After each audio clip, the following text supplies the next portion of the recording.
but it's like someone with a blowtorch, but when they take their finger off the trigger, it stops, rather than someone lighting a big bonfire and watching it sort of burn out slowly.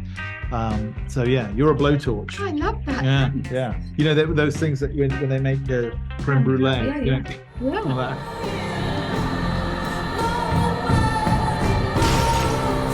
All these people. I'm the only one who knows the truth. Do you understand me? I'm the only one!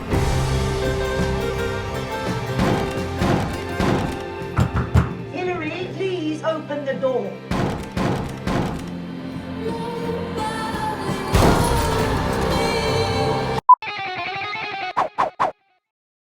Michael, Tanya, it's a pleasure to talk to both of you about these really beautiful performances. Michael, you have a really lovely thing going on with Olivia here. What was that like to take on and bring to life?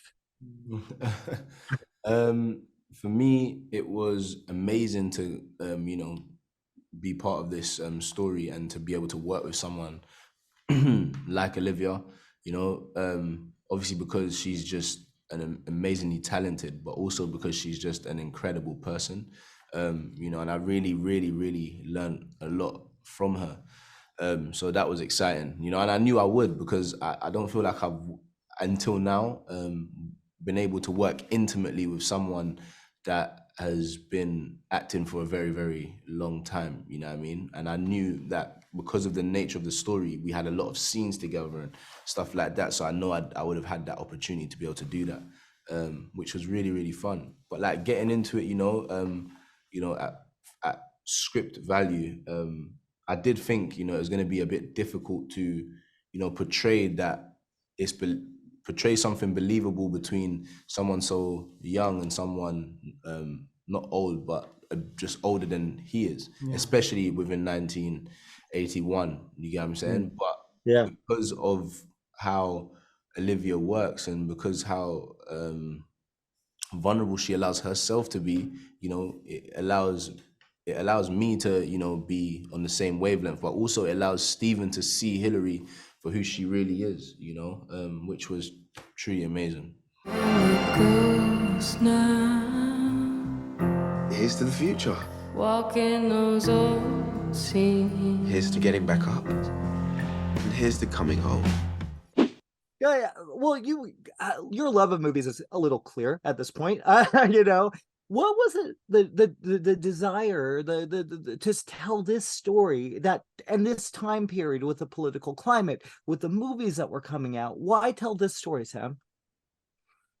Well, sometimes the movies sort of decide, you feel compelled to make movies. It doesn't feel like a conscious decision, and it just bubbled up, And so sometimes you make a strategic decision to make a film. I need to do this kind of thing for myself or whatever.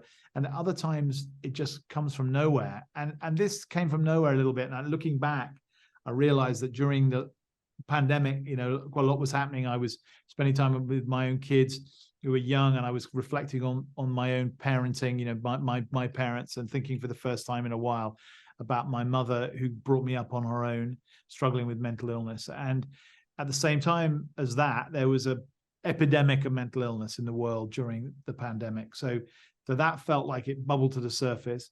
And then I also was reflecting with my teenage kids on the time when I was 17, 18, which was the early 80s, and all the things that were going on in the world then, Thatcherite politics, unemployment, and great racial upheaval, riots, and my all happening at the same time that my movie and musical tastes were being born, in the way that you are when you're 18 and you love things more than you ever do at other times in your life. And those two things came to the surface. And one is a story of Hillary, which is the mental health story, which is an inner crisis. And then there's this outer crisis, the racial violence that breaks in on the other. And I was trying to tell those two stories in parallel. And the cinema is what draws them all together, really. The place, the actual building. Look around you. This whole place is for people who want to escape, people who don't belong anywhere else. How do you feel? I do feel a bit Thumb, I suppose. Well, Olivia, speaking of playing this character, playing someone with mental illness, how deep of a dive? I mean, this is a superb performance. How deep of a dive do you have to go to get there for you? Well, I don't know. I believe you have to.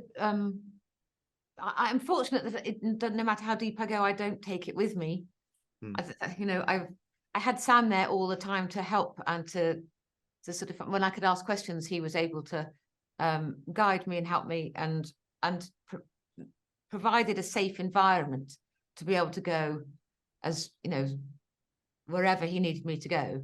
But I think I do have a sort of quite a I don't know how to explain it. I don't know. I've never been able to explain acting. I would be terrible at writing a book about it.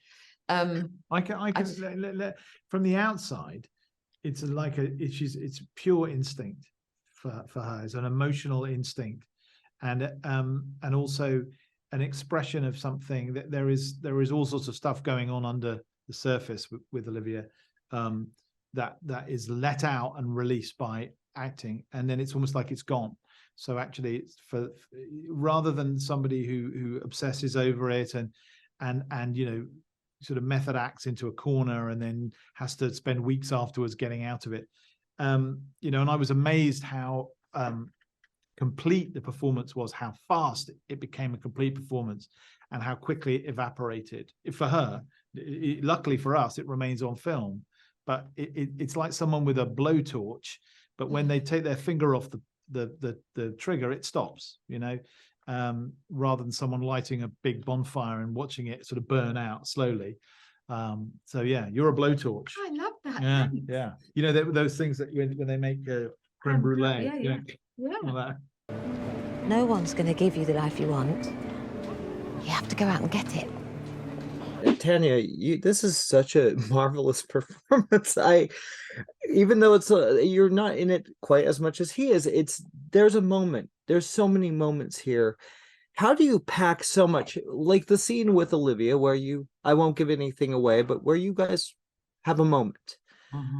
Talk about creating that and building this character as you do.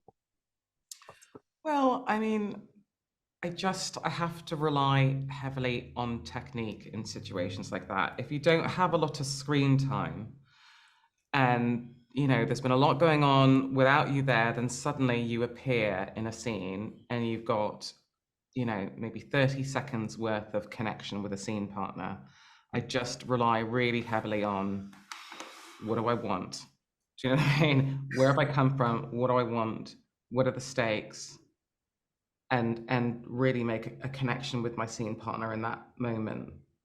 The stakes always have to be very high. Nothing is happening for no reason, in a sense. And so you have to focus 100% on that. Otherwise, you'll miss that opportunity to bring a spark, between you. So. You can't just give up. Don't let them tell you what you can or can't do. Well, even with you two, you guys are fantastic together. Was that an easy kind of mom and son kind of relation to build? I'd say for me, it was quite easy. We didn't really have time to be able to build it. So the fact that it's believable to you, that, it was believable to me, but, the fact that it's believable is already, kind of where we wanted to root it. That's where I definitely wanted to root it. So it felt like a real relationship, felt like something that people that grew up in that time can relate to.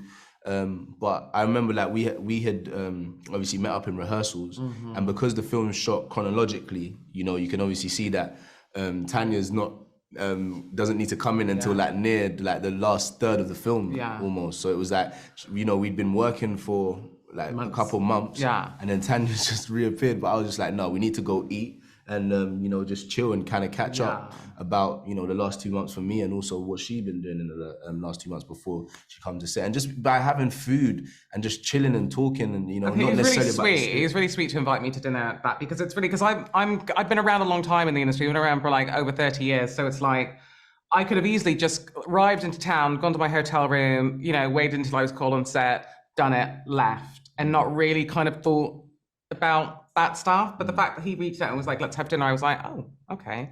And it does, you know, it did make a difference to connect like that. You know, if you've been around a long time, it's easy to just, not that I would have phoned it in, but you just take for granted the fact that, well, it'll happen on set, you know, it'll happen sort of thing. But he sort of reached out to bring more depth to that relationship. And it was never like, you know, a worry that it would, you know, but it was just like, this woman's playing my mum. I just want to talk to her. Like that, for me, that's important.